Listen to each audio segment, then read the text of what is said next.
it we also got from yesterday's explanation in the evolution of the state, the concept of social contract that we discussed. But before that, a very important topic we are going to discuss today, that is theories of international relations. Okay. So before studying any topic or any subject, whether it is political philosophy, international relations, or economics, we study theories. So if those who have taken economics, they would have studied theories of free market by Adam Smith, then they would have studied Ricardo, they would have studied Karl Marx, then they would have studied neoliberal economics. These are theories. In the same fashion, in international relations, there are theories of IR. What are theories? Can anyone tell me what theories are? Right now, theories are systematic explanation. Theories are systematic explanation of processes,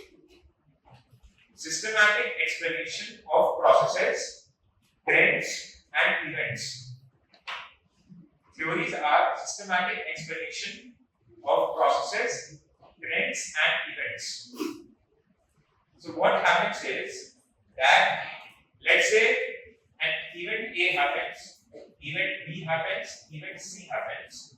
So scholars and theorists would analyze these three events objectively and reduce it in a theoretical structure. And this theoretical structure is called as a theory.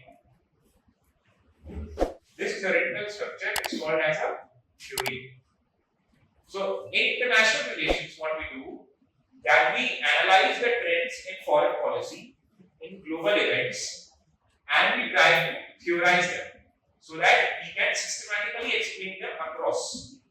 Okay? One of the most dominant theories of international relations is the realist theory. That's the first theory. The realist school of international relations. The realist school of international relations. I will explain what this is. Then you can write this. It's the dominant theory of international relations. We have already discussed about it. So in the first part, I have made PPTs, but some students said that at the back, the words of the PPT are not very much visible. So from the second part, like from the part of Cold War, I will start dictating because I want them to understand each and every word. So if some words are not visible, just bear with me with this part. From the second part, we will be focusing more on discussion and notes I will dictate directly, so that you do not miss anything. So the first and the most dominant theory of international relations is the realist school.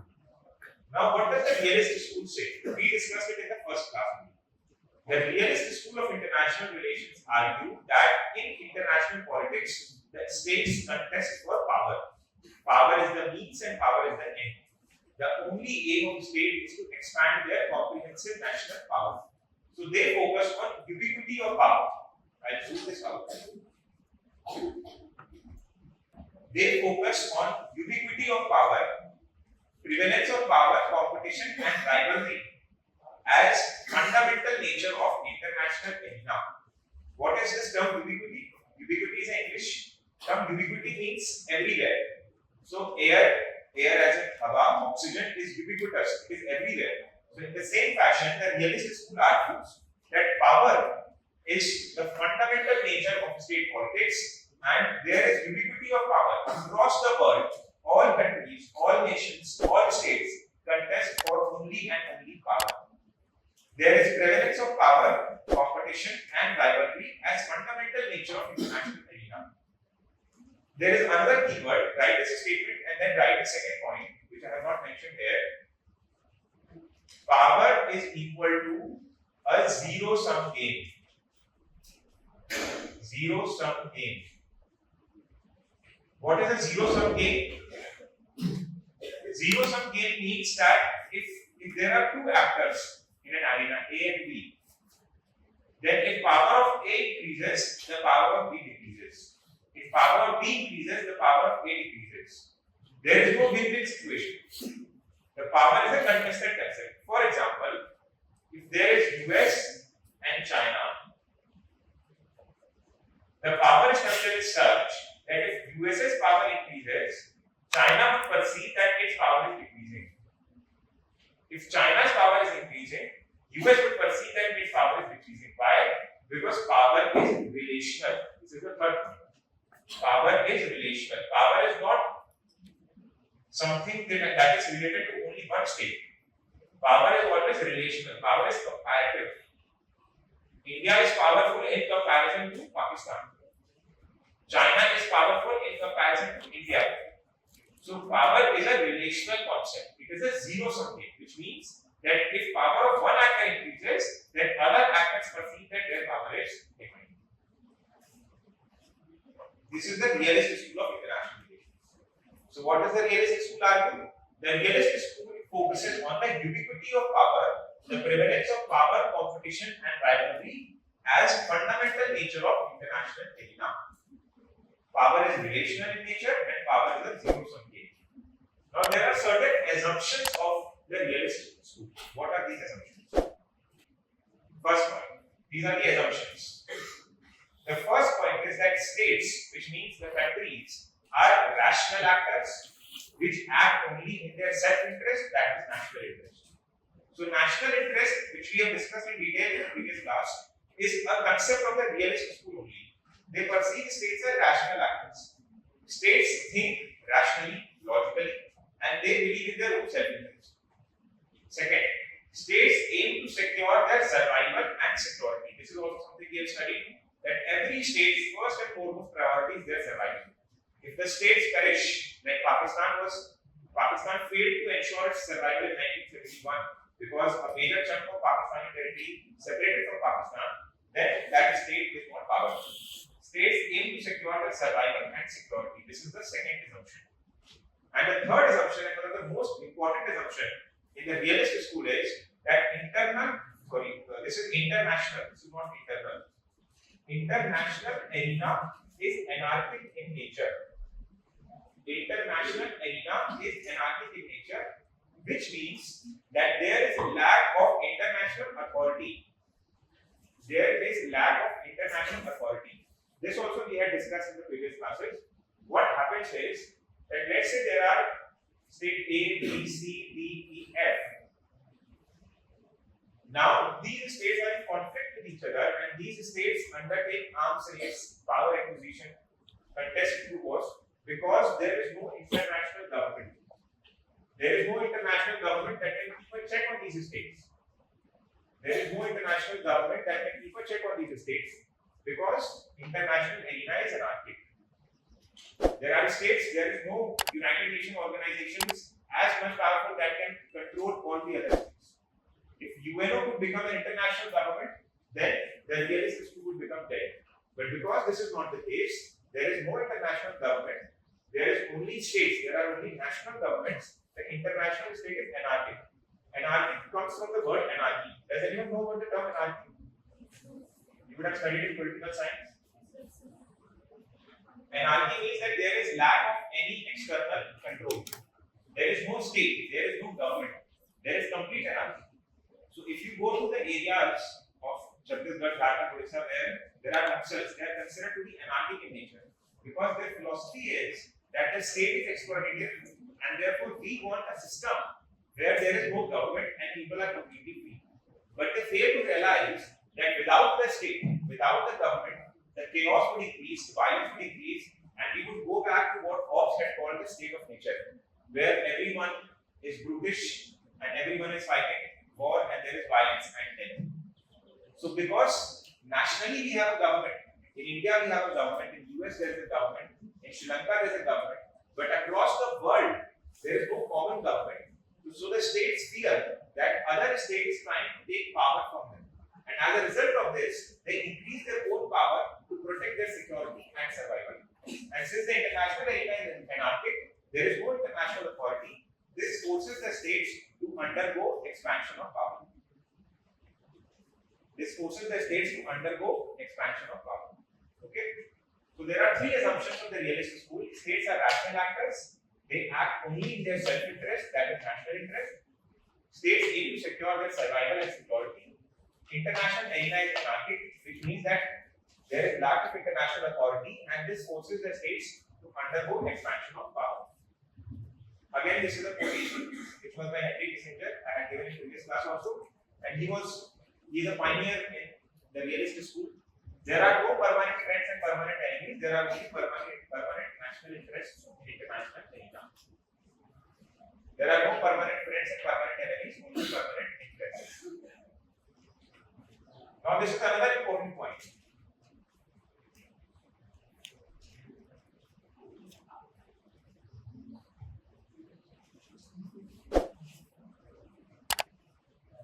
These 2 points.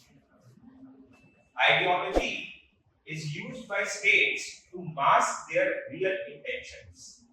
Ideology is used by states to mask their real intentions. Now take the ideology of US. What is the ideology of US? Human rights. Okay. Democratic expansion. Okay. Free world. These are the ideology of United States. Based on these ideologies, what does US do? In 2003, US attacked Iraq on Saddam Hussein. In 2003, US attacked Iraq in the name of shelving off the nuclear weapons which was perceived to be with them. There was no nuclear weapons. So in the name of expanding democracy, in the name of expanding human rights, and in the name of promoting free world, US attacked Iraq and destabilized the Saddam regime. This led to the formation of ISIS. So in a way, US was the creator of ISIS, and then US only fought back the ISIS. So the reason is because these are ideologies, the liberal ideology. The next theory that we will refer to after realism is the liberal theory. The liberal theory talks about ideology as a means to promote global peace.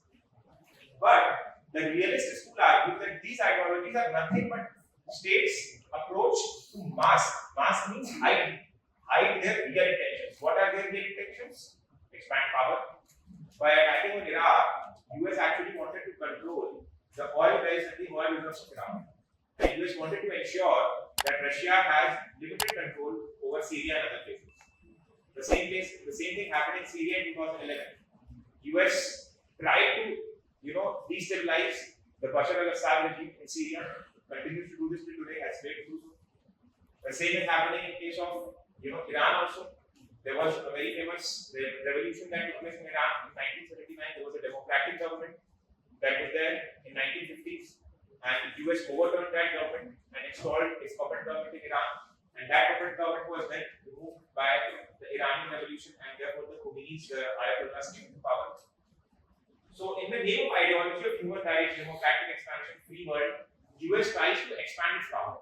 So the realist school argues that ideology is nothing but the means to expand power and to mask the real intentions. In fact, there was a famous scholar, his name is Joseph Mogi.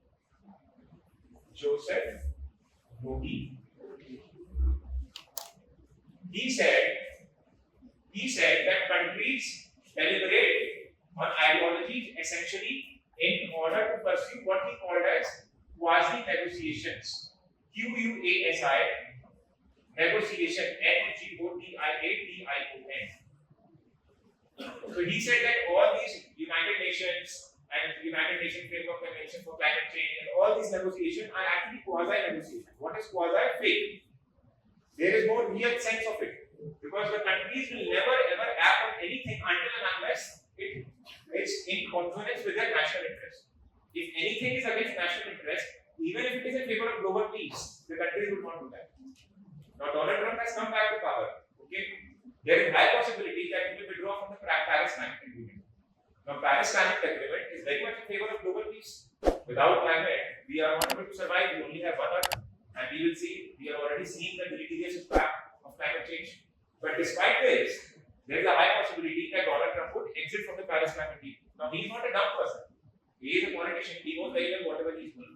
He is doing it because he feels that Paris Climate Agreement is against US's national interest. US would have to pay a lot of money to the developing countries so that they would undertake green transition. So ideology, whether it is